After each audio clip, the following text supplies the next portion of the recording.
Okay, in this video I'm going to get into the so-called Great American Eclipse a little bit more. So if it's the first time you're hearing about any of this and it's not really making sense, I would suggest going back to the video I have on the screen here, Donald Trump Moonchild and the 2017-2024 Great American Eclipse, and also then the video titled 2024 Great American Eclipse and East Palestine. A lot of the background information is contained in those two videos that you kind of need to understand what I'm going to go into here. So that's kind of just a little disclaimer for those of you who are new to all this and have never heard anything about the so-called Great American Eclipse and how it relates to both Donald Trump and the future of the United States of America, specifically his role in creating the trajectory that they would like to see this country take going forward. And it's actually interesting, now that I'm looking at this title on the screen, how close I was to following the thread back when I made this video. It says 9 months ago. I can't remember what the date was. March 1st, 2023.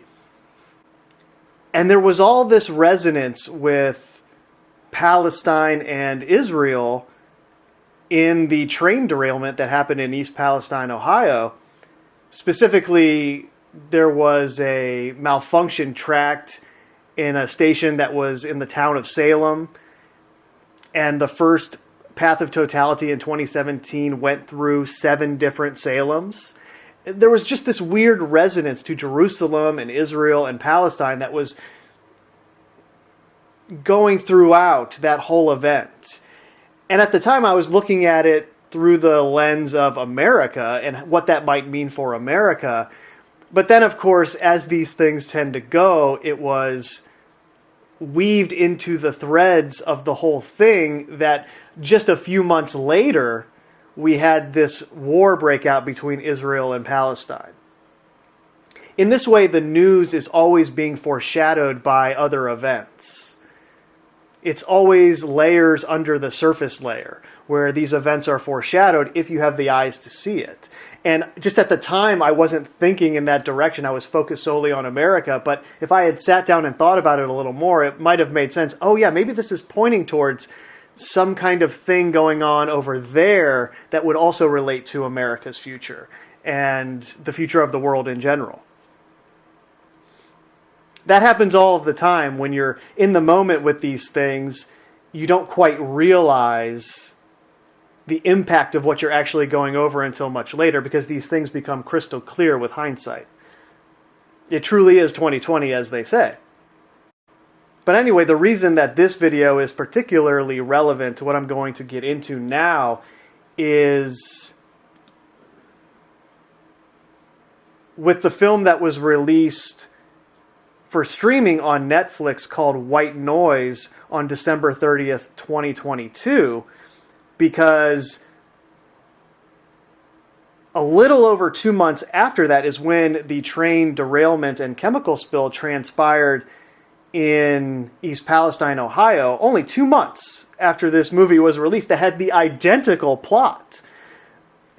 And on top of that, you had extras in the film White Noise who were from East Palestine, because they filmed the actual film in that area where this later disaster happened 2 months later after its streaming release, which is just unbelievable, right? And the plot of White Noise, to my point about how you see these things in hindsight, well, it was pointing towards Israel and Palestine with the way that the main character was a Hitler studies professor. And that kind of theme was running throughout that whole movie. If you knew what the future was going to be, it would be so obvious what it was pointing towards. But of course, none of us know what the future is. We can only see foreshadowing of these scripted possibilities. And so we get little pieces of it, we tug on certain threads, but we never quite have the full picture to where we can say, okay, this is going to happen on this date. So I want to make that clear too. I'm not saying that anything specific is going to happen. Again, that's not how this works most of the time. This White Noise thing was crazy. The way it identically mirrored what happened in the real world a little bit later. The film, that is. But as it relates to eclipses and astrology and that whole thing, well, that's more, okay, there's this certain energy present in the world, and we're going to shape our agenda through it, and we know this particular window of time will be conducive to this specific aspect of what we want to get done, so we're going to do those things then. Meaning it doesn't point towards a specific day where you say, okay, this eclipse is happening on April 8th, 2024. That means something's going to happen that day. And that day comes and goes, nothing happens, and you say, well, you were wrong. It's like, well, that's why it's a foolish business to try to predict the future with dates in mind. Because it's a window of time sort of thing. Sometimes the events sort of line up with specific dates. The Unite the Right rally that sort of kicked off this whole narrative of domestic terrorism, that was a week before the path of totality in 2017 came across the United States of America. So that was pretty close. And there could be something like that revolving around April 8th, but it also could be something that's a couple months before or a couple months after. I mean, we're a little under 4 months to go to that date. But anyway, all of this relates to Netflix also in the sense of the movie that everybody is talking about right now, Leave the World Behind, that just came out on December 8th, 2023. And it's like anything else now. Conspiracy theories are mainstream. And that was intentionally done, as I said, to create the domestic terrorist narrative as they switched over from the war on terror, focusing on foreigners, to the domestic terrorism war that focuses on us as the problem. And as that narrative shifted, slowly out of the 2000s into the 2010s, the catalyst was truly the presidency and election of Donald Trump. And then from there, they wove all kinds of other threads into it with QAnon and Pizzagate and WikiLeaks, and the whole thing kind of coalesced together into this thing that underpins where people learn things that turns them into domestic terrorists, right? They are radicalized online in this way by misinformation. And as a part of that industry that now exists, which gives out bad information and calls itself conspiracy theory, you could spend an entire lifetime just correcting conspiracy theorists online. You could just go through everything they put out that's disinformation and make a job of it. And I don't know anybody who would actually want to do that, but you could do it, is my point. In the same way that you can do it with the mainstream information. In the same way that a lot of those conspiracy theorists deconstruct the mainstream information. Well, you can do that to them too, because they are mainstream. They were put there by the same people, and they give out the same bad information. So you could spend your time doing either or, and I don't know how much of a life that would be. So that's probably why not many people do it, myself included. But when it comes to something like this, I think it's very important to have the truth out there in an easily accessible form, because this is very serious stuff we're talking about. We're talking about the future of America and how events in the future will be blamed potentially on regular people in a way that will create the conditions for the foundation, the very fabric of America itself to be wiped away and turned into something completely different, where we lose a lot of what makes us, or just right now, what gives me the ability to speak openly about all of this without any fear of reprisal, because that is something given to me just by the fact that I am born in this land, based on how it is set up currently. Obviously, that's something they want to change, and that's beside the point. Don't want to get into that right now. But anyway, people are rightfully looking at this Leave the World Behind movie in the context of predicting the future based on its contents because of what transpired with White Noise, another Netflix release. And they're so smart about how they do this because they had a production company affiliated with Barack and Michelle Obama help produce this movie. And accordingly, they got executive producer credits on the movie, which just inflames everybody who's under the mind control of the Trump pyramid. Everything that stems from him, all of the outlets that pump the propaganda that they are designed to pump out. Well, of course, they view Barack and Michelle Obama as part of the quote-unquote deep state. They're a part of the evil cabal of blood-drinking pedophiles that runs the world. I mean, that's how QAnon sells it. That's not me saying that. You can find those sentences written in mainstream news articles now because they're repeating the propaganda in a mainstream way, which should tell you everything you need to know. But anyway, for those of you who have not seen the movie yet, the plot centers around a cyber attack that disables the country of America. And it kind of looks into all of the chaos that would transpire in an event like that. And as a result, the usual videos and posts are being put out. Hey, this is predictive programming. Hey, this means they're planning this. Hey, it's about to happen, essentially. And I have no idea what they may or may not have planned. I don't know how they're going to do this, okay? I'm not going to pretend to know any of that. We can clearly see the script in the sense of we know who they're going to blame. We know the storyline they're building for it, right? We know the caricature that's been built for who will be responsible for it. And as these things tend to go, we know it won't be who they blame, right? We know it will just be the patsy they're blaming, and they will have orchestrated all of it behind the scenes. But anyways, I'm getting sidetracked. Let's get to the point, shall we? It only took about 15 minutes to get there. In this movie, Leave the World Behind, there is a scene that takes place where it cuts to this shot right here that should be up on the screen, which shows the sun slowly descending behind the Earth. And the view we have is from space. And they show this kind of frozen-looking American flag in space that looks kind of tattered and on its last legs because it's been up in space for however long they claim it's been up there. I don't know. What was that? 60 years ago? Somewhere close to that.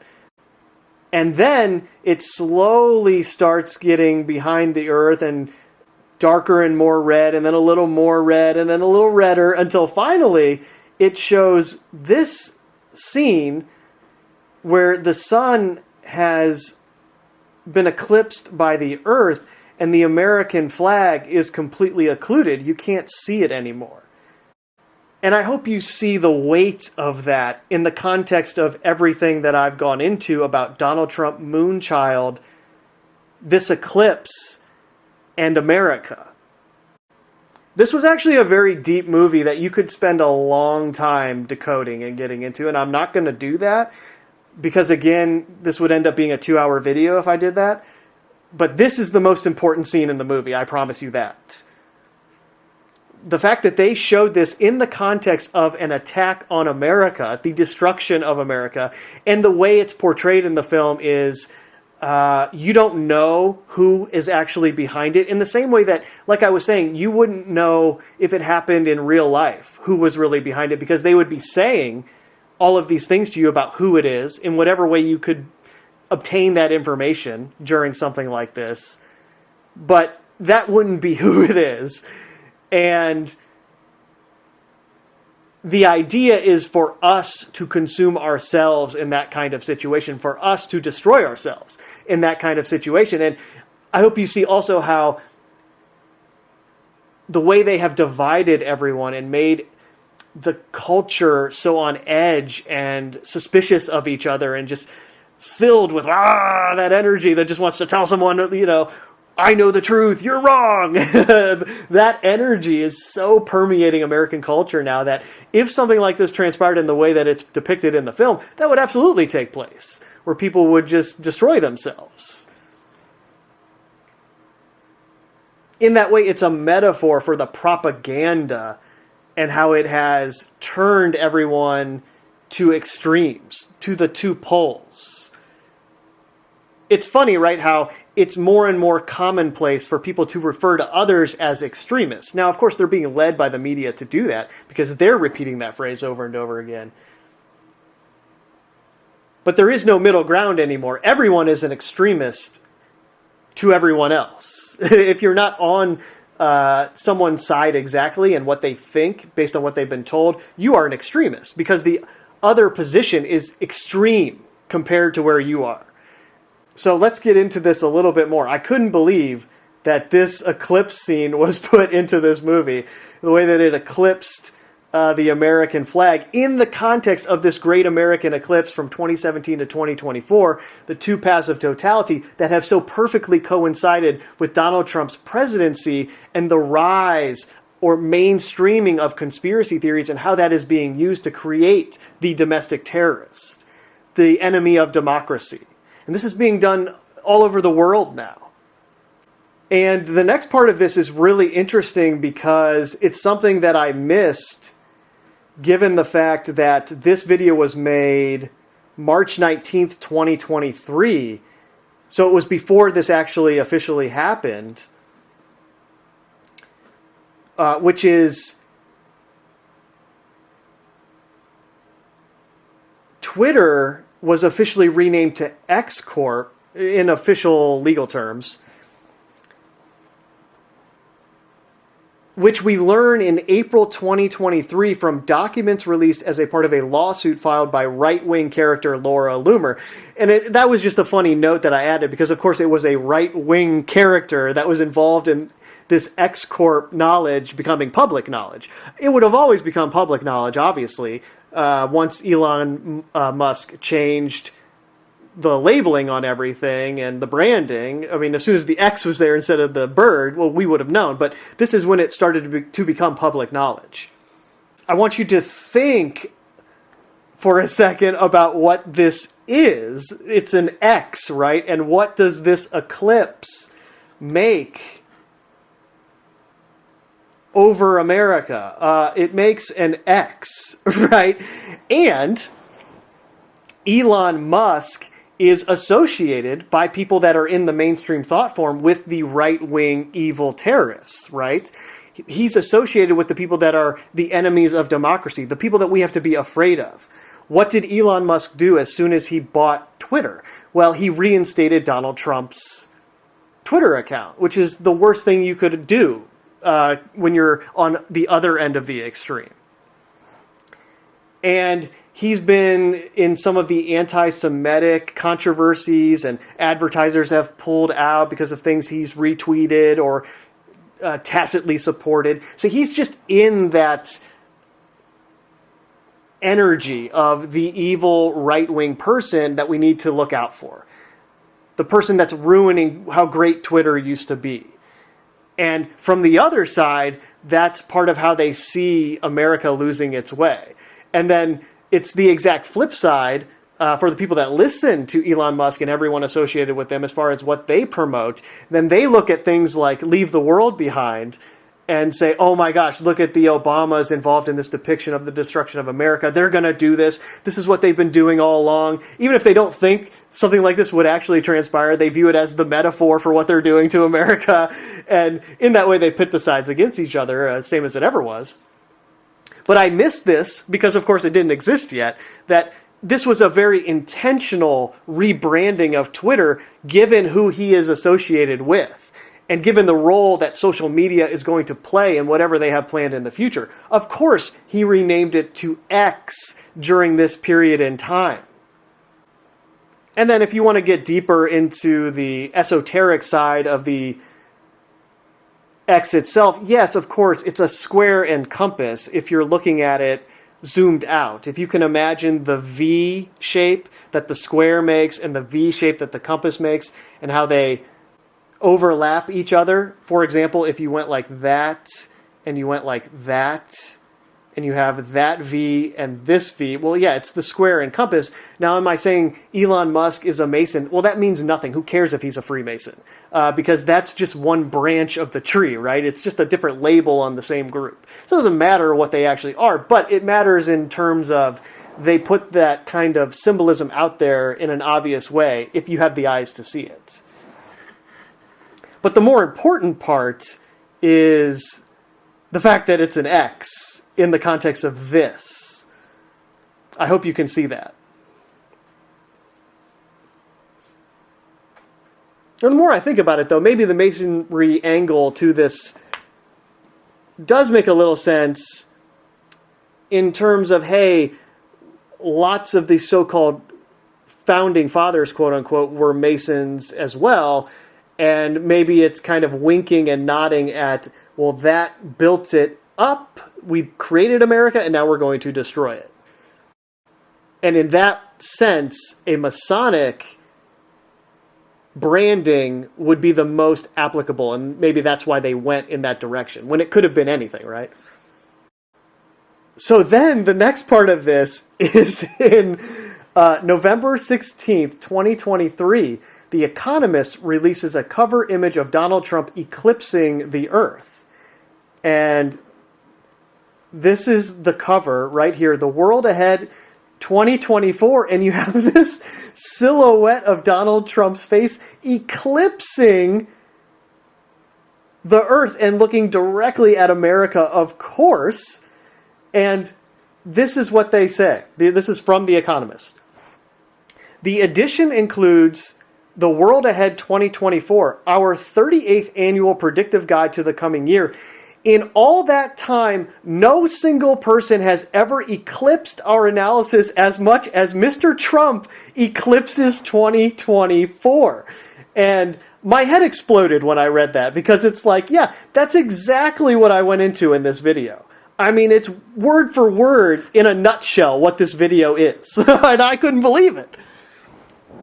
Then on November 22nd, 2023, so just 8 days later, or no, that's bad math, 6 days later,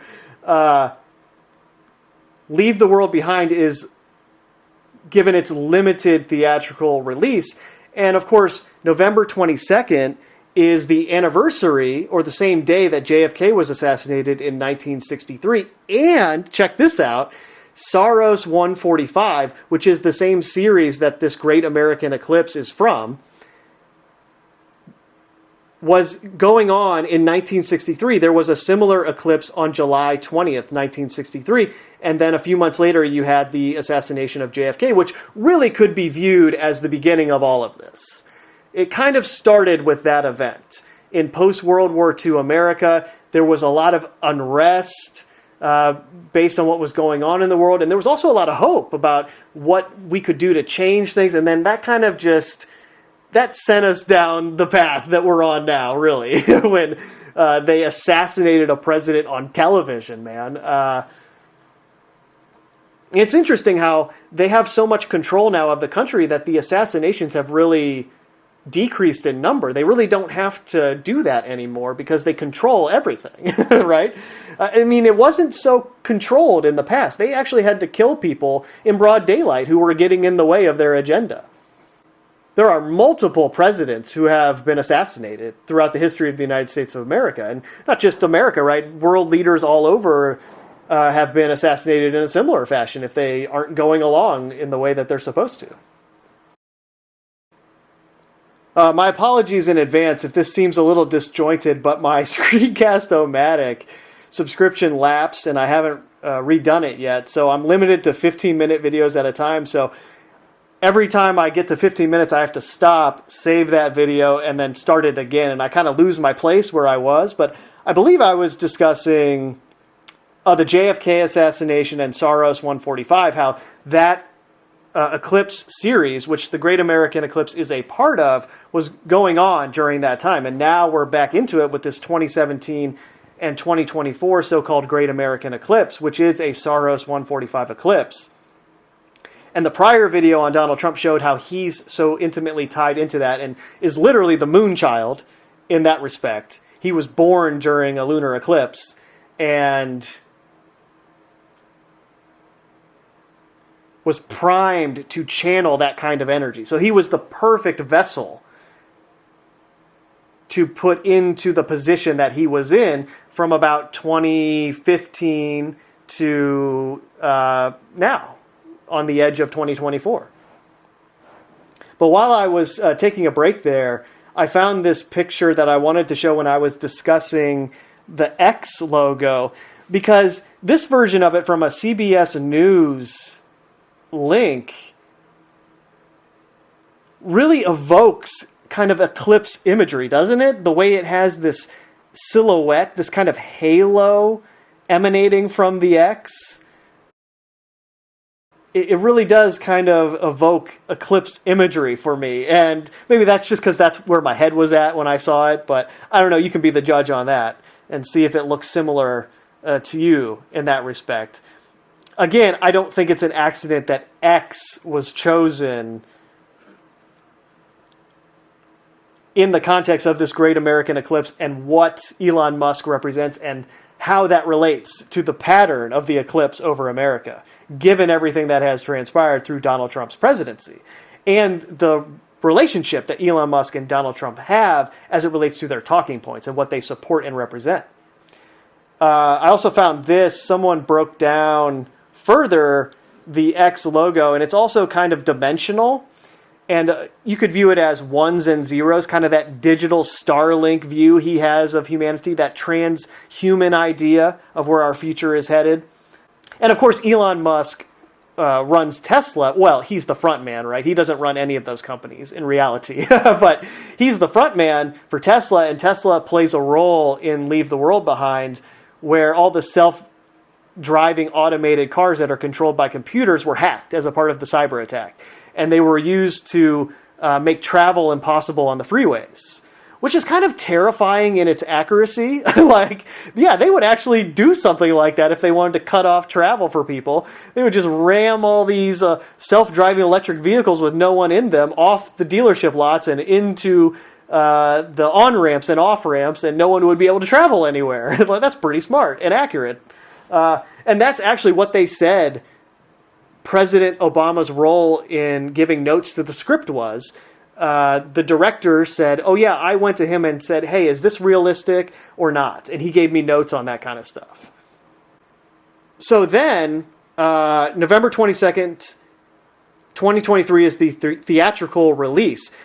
You have a day before the Netflix release of Leave the World Behind, Alex Jones is interviewed by Tucker Carlson on December 7th, 2023. And I have a picture of them here, which at the time of my screenshots on the 8th had 5 million views. And obviously Tucker Carlson is another one of these frontmen people that's masquerading as something that he is not. But I hope you see the point was to get Alex Jones back into the public spotlight at the same time that this movie was released. These things are not done by accident. This was all coordinated because of the themes that are in Leave the World Behind. There's even a scene where they kind of talk about the idea of a conspiracy, and they use the classic, oh, the scariest thing is all those conspiracy theorists are wrong. There's no one in control, and that's actually more terrifying than someone being in control. It's like, yeah, sure thing, buddy. Yeah, no one's in control. Wink, wink. But because of the themes that were brought out in it, it was very calculated to have Alex Jones re-enter the mainstream view right as this movie was released. Because you have to understand, the idea is someone who's plugged into all this stuff is watching that movie at the same time they're consuming all the news. So they see the stories about Alex Jones. Maybe they even watch some of the interview if they're adventurous and on the other extreme. Well, let's see what they're saying. And in classic Alex Jones fashion, you can't understand anything the guy says because he just bombards you with things that seem like facts but aren't really, and you just don't even have time to think when he talks, which is part of the propaganda strategy, because he's very ADHD in the way that he presents information. He jumps very quickly from one thing to the next, and he never comes back around and makes a full point with all of the evidence, laying it out bullet point by bullet point. And that's by design, of course. Anyway, one day later then, Elon Musk, going back to the X thing and this eclipse, and Leave the World Behind, launches a poll on whether or not to reinstate Alex Jones. And then one day later, December 10th, 2023, Elon Musk reinstates Alex Jones to X. And that's a very symbolic act, given what Alex Jones represents. I mean, he's the very representation of a domestic terrorist in the view of the mainstream. He represents everything that a domestic terrorist stands for. And likewise, people who kind of see through all that and can see some of the truth say, well, he's telling the truth about a lot of stuff. He's not a domestic terrorist, but that's how they want it. They want the sides very dug into their trenches on each thing that they bring out in the public so that people are easily divided and easily controlled. But by associating Alex Jones with neo-Nazis and far-right extremists and anti-Semitics and the whole thing, that's when they can get into headlines that talk about maybe things that they're foreshadowing. If you'll excuse me bringing up all the wrong things as I try to get to this stuff. Latest threat to the electricity grid, white supremacists, neo-Nazi accelerationists, quote-unquote. That's a new term. Pay attention to that. Hoping to hasten the collapse of society are targeting electrical substations. And I got into that in a prior video on how all of these headlines are out there priming people for this potential event to happen. And I did a video a long time ago about similar headlines that were leading up to what happened on January 6th. That's on archive. I couldn't have it on YouTube because AJ was actually speaking in the video and he's banned. So that's why that video got taken down, I realized in hindsight. There were a couple more of those somewhere. Oh, here we go. Extremists keep trying to trigger mass blackouts, and that's not even the scariest part. This is from Combating Terrorism Center at West Point. The targeting of infrastructure by America's violent far right. Then this is the Daily Mail. Neo-Nazi domestic terrorists are targeting critical power stations with guns and explosives in coordinated attacks as they seek to destroy the American way of life, Watchdog warns. There are now fears coordinated plots could be backed by hostile foreign states, such as China, Russia, or Iran, resulting in a cataclysmic fallout across the U.S. Do you see how that is directly mirroring the plot of Leave the World Behind, where, yes, we would be given the neo-Nazi patsies as the reason for something like this going down, but in the background then, they would say that they were supported by some of these countries that would then lead to a larger conflict. Or at least give us the excuse for a larger conflict at some point down the line. And then that relates to this headline, China's cyber army is invading critical U.S. services from December 11, 2023. Not an accident that this headline comes out 3 days after Leave the World Behind is released. Media is one thing. It's coordinated. Doesn't matter if it's a movie or a television show, it's coordinated with the news. Iranian leadership, the U.S. is definitely the Zionist regime's accomplice in its crimes against Gaza. In fact, it is the U.S. that is orchestrating the crimes being committed in Gaza. So you can see now how things like this being out there would support a narrative like the Daily Mail was suggesting could be possible, where one of these foreign states supports a domestic movement, and that's why we need to be so vigilant about domestic terrorists, quote unquote, and how they might be able to do things like knock out the power grid or engage in some kind of cyber attack. Do you see how they're turning it into a worldwide phenomenon, the enemies of democracy, and priming us for that kind of plausible story in the history books? And then at the same time, you have headlines like this. She's exposing the World Economic Forum false flag coming in 2024. Journalist Whitney Webb, who is supposedly on your side telling the truth, exposes the World Economic Forum's false flag plan to carry out a massive cyber attack in 2024 that will pave the way for a regional war in the Middle East. And this was 2 days ago, which would have been right at the beginning of December, about 8 days before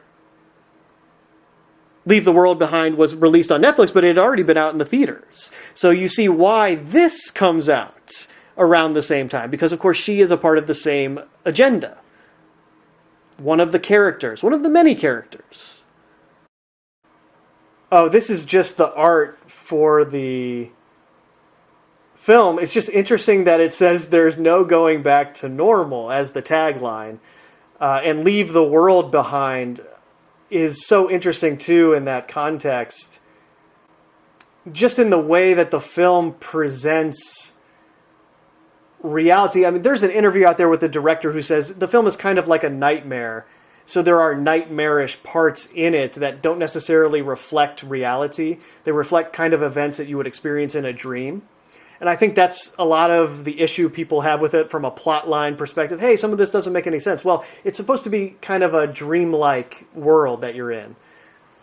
But the point of the movie, at least to me, I would never presume to know what the director's point was or what he was actually trying to convey. You know, aside from all the predictive programming stuff that's in there. And I hesitate to use that term because that's what the pretend conspiracy theorists use, and then they muddy the waters with their analysis that doesn't make any sense or intentionally misleads. But let's just call it that because it's kind of what it is.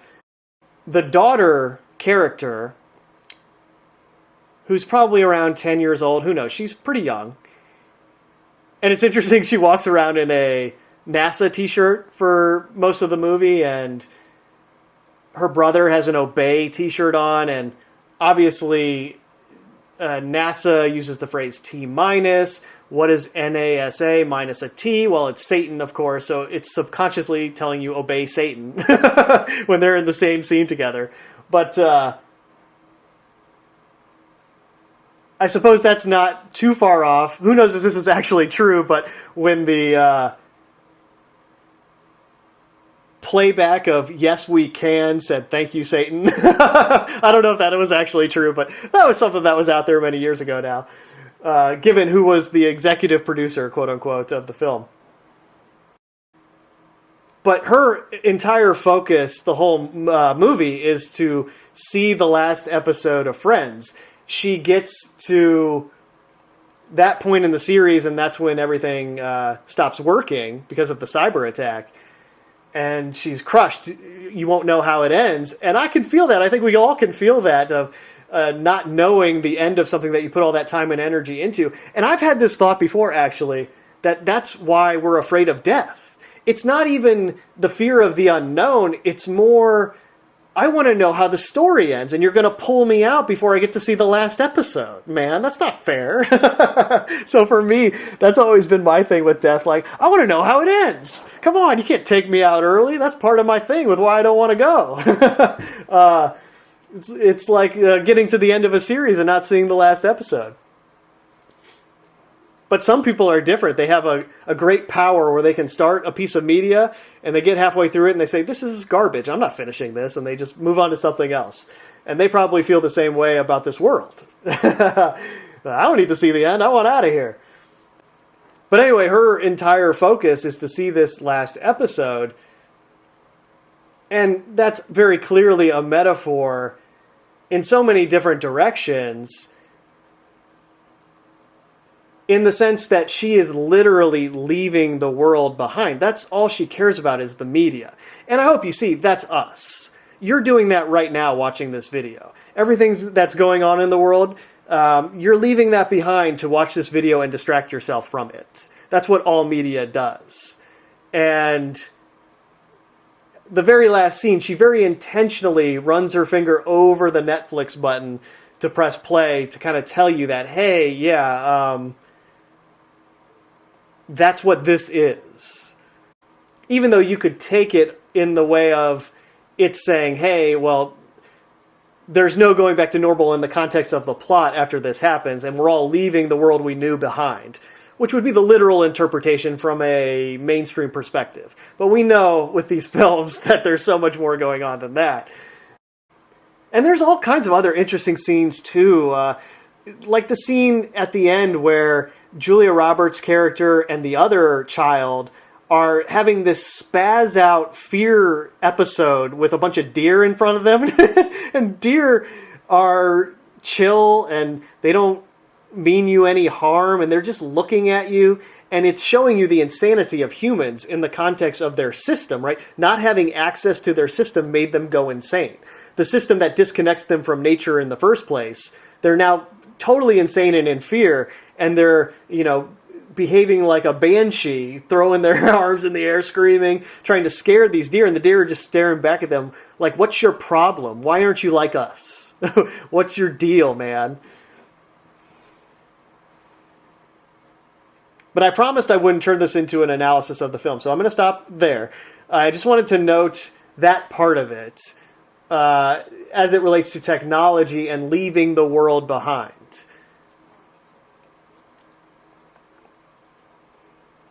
Because there's a lot of other stuff in the way that he shoots scenes and the way that he shows you things via the framing of it that you could spend hours getting into what that could potentially mean, and that's just stuff that I don't know enough about to even comment on. I'm sure there's thousands of hours of film school lectures going into this type of thing, and I'm not going to expose my ignorance on that.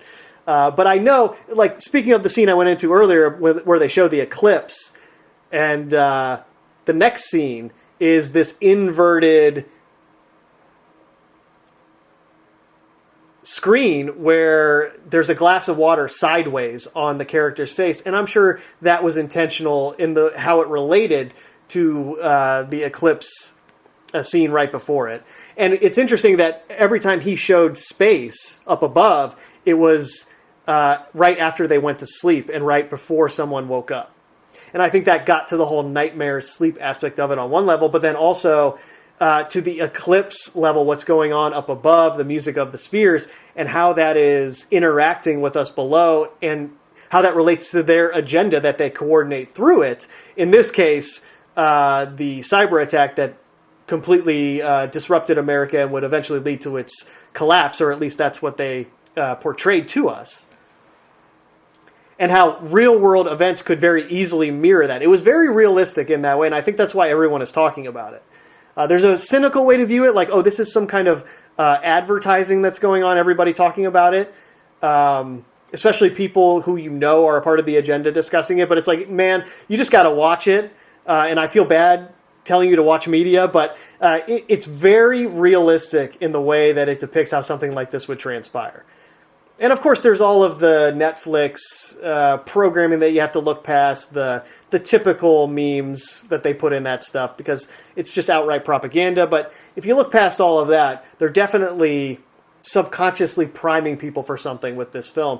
So, based on what I've gone into in prior videos on the so-called Great American Eclipse and Donald Trump's role in it, and how this movie was positioned politically speaking because of who they made the executive producers, I had to comment on it and just get into how it's primarily related to that narrative, in spite of everything else that's in it. That, like I said, you could spend hours going into. This is the primary agenda with it. The world ahead, 2024, Donald Trump eclipsing the world because he's the moon child. And he is the primary driving factor in everything that they have coordinated to exist and come to fruition during the so-called Great American Eclipses. And we're only now on the edge of seeing the completion of that. And I don't know how that'll play out. I mean, it could all fizzle out with Donald Trump not even running for president. I mean, who knows what they have planned along those lines? Your guess is as good as mine. But that aspect of it, and also Elon Musk and his connection to the timing of all of this, and how he renamed Twitter X, is also very important in terms of those videos that I went into about the literal X that these eclipses from Saros 145 are making over the United States of America. Which, again, is the new Atlantis that was built to be destroyed. In the same way that everything they do is seemingly built to be destroyed. So anyways, that's it for now. I think I got to everything. Later.